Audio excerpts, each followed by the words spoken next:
Do you dream of traveling the world as a digital nomad, working remotely, and creating a work from anywhere lifestyle?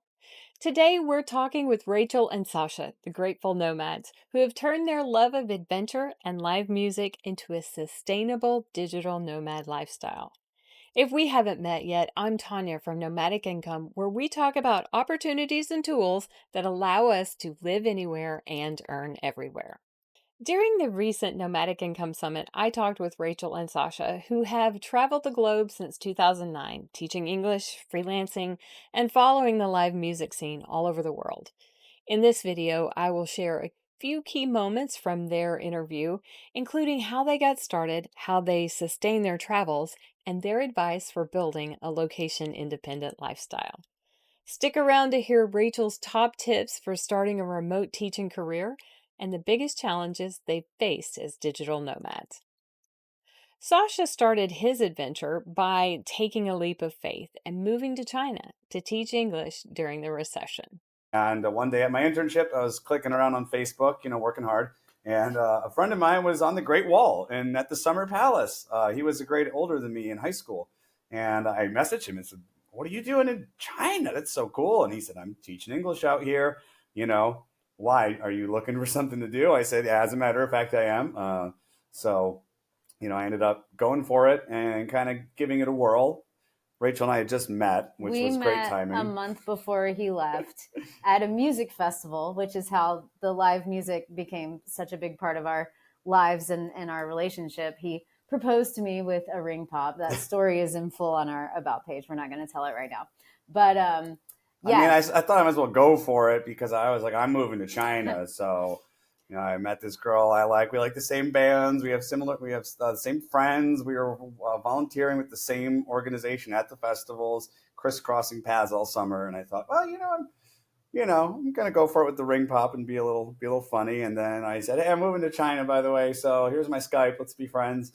And pretty much she kind of followed the journey. I started writing blogs about it. I was posting on Facebook when I could get on there, and Rachel was kind of thinking the whole time, that looks cool. Maybe I want to try China. I was watching his adventures, devouring any blog post that he wrote about it because he's a phenomenal writer. And I was like, yeah, that actually looks really cool. And he said that the one thing that would bring him back from China earlier than he had planned was if his favorite band, Fish, with a PH, got back together, because they were not a band when we met. And lo and behold, they did. They got back together. After a few quirky twists of fate, Rachel and Sasha returned to China together after a summer season of Fish concerts in the United States. And what started as a temporary adventure turned into a full-time digital nomad lifestyle. After teaching English for years and saving money, Rachel and Sasha took a 14-month gap year. That experience inspired them to create a lifestyle that combined work, travel, and their love of live music. The gap year happened in the middle of our stay in China. So we lived in Beijing for 3.5 years. And that was when we really got the travel bug. That was when our insatiable wanderlust happened, because we realized that we had so many amazing places right at our doorstep from Beijing. So the first long holiday that we got for Chinese New Year in 2011, we went and did a month-long backpacking trip around Thailand and Laos. And that was it. That was the trip that really kind of changed everything. And so then anytime we had a long holiday, we would take a big trip like that. And so it was actually on our first trip to Bali, which was in 2012.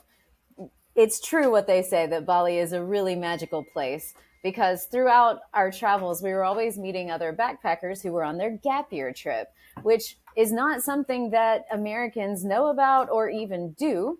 And so the more we thought about it, the more we were like, hey, it would be really cool for us to do a gap year. And Sasha actually presented that idea to me on our first trip to Bali. He was like, hey, he was like, why are we going back to Beijing? I really love it here. Why can't we just stay? And I was like, jobs, apartments, started going down the list of the reasons why. And he was like, well, what if we didn't have those things? And he was like, what if we just actually saved up money and, put our stuff in storage and actually just quit our jobs and traveled for a year? And my knee-jerk reaction was no. which I feel odd admitting to now, but that was my knee-jerk reaction because we had great jobs, we had a great apartment. Like I lived a really great lifestyle in Beijing. And so the thought of like leaving that was like initially it was like, mm. But then the more I thought about it, I was like, that would be really cool. And at the very least, it would be an awesome story to tell. And it ended up being 14 months long. And it started in the US. And I remember very, very well that first moment where I was like, wait, I don't have anywhere to be. I don't have anything to do. I don't have any responsibilities. I'm not on anyone else's schedule. And just that feeling of freedom, like once you finally feel that for the first time, is really hard to shake. For many years, Sasha and Rachel traveled at a fast pace, experiencing live music and the world at large. Today, they use teaching, freelance writing, and digital marketing to support their travels while living as slow-mads, traveling at a slower pace and immersing themselves in local culture. If you're enjoying this so far, please hit the like button and subscribe for more inspiring stories and practical advice on building a location independent life. Rachel is passionate about helping others find a way to live their own nomadic life. And here's her advice on getting started with online teaching. My first piece of advice would be to get certified to teach English online, which means getting your TEFL or TESOL certificate. And there are a lot of different ways you can do that. You can do an in-person course, which is a really cool way to go to a different country and get a taste of what it's like living abroad, because you can do one of these courses in another country. I know they have them in like Portugal and Spain and really cool places like that. Or if you're not in a position to do that, you can do one online. And my personal recommendation for that is Bridge TEFL. That's where I got my TEFL certificate. And the benefit of doing that is that it teaches you how to teach the English language, which I think just makes you a better teacher.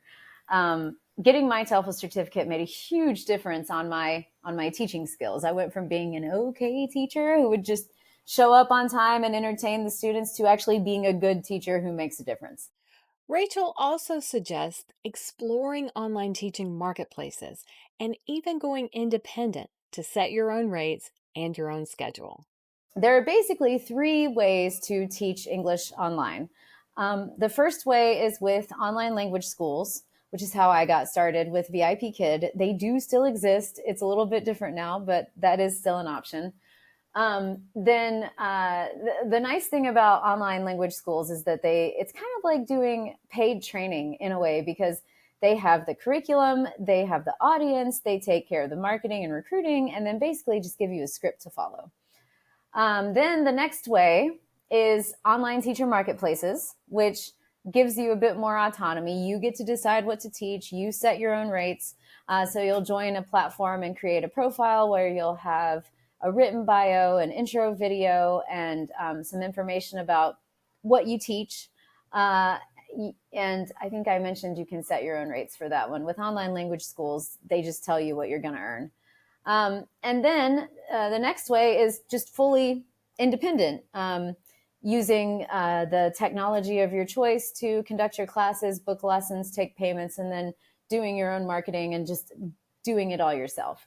And so each way can be a stepping stone, which is how my journey evolved as an online English teacher. And then they can also work in tandem with each other. You can be fully independent doing your own marketing, but then also filling in gaps in your schedule with students from an online teacher marketplace or classes with an online language school. Rachel and Sasha have also generously provided a couple of resources to help you get started in your own digital nomad journey. So there's the course that I mentioned called the Digital Nomad Income Blueprint, which has those 10 different lessons about different ways to earn money online. So that is the sort of earning piece of it and how you can financially sustain yourself as a digital nomad. And then for the travel piece, we have a checklist. It's all the different things that you need to do, research, and think about before you head off on an international trip. So there's a section about visas and how to make sure, how to figure out if you need a visa and how to get one and where to look to find that information, information about packing. And it's just literally an in-depth checklist of everything you need to do and know before you hit the road. Be sure to check the description for links to their free travel checklist and their digital nomad income blueprint. The key to success as a digital nomad is often being able to take existing skills and finding ways to make money with those skills while you travel. What money making skill do you want to hone in order to support your travel lifestyle? Let me know in the comments. I would love to hear your ideas. And thanks for watching. I'll see you in the next Summit Secrets series video.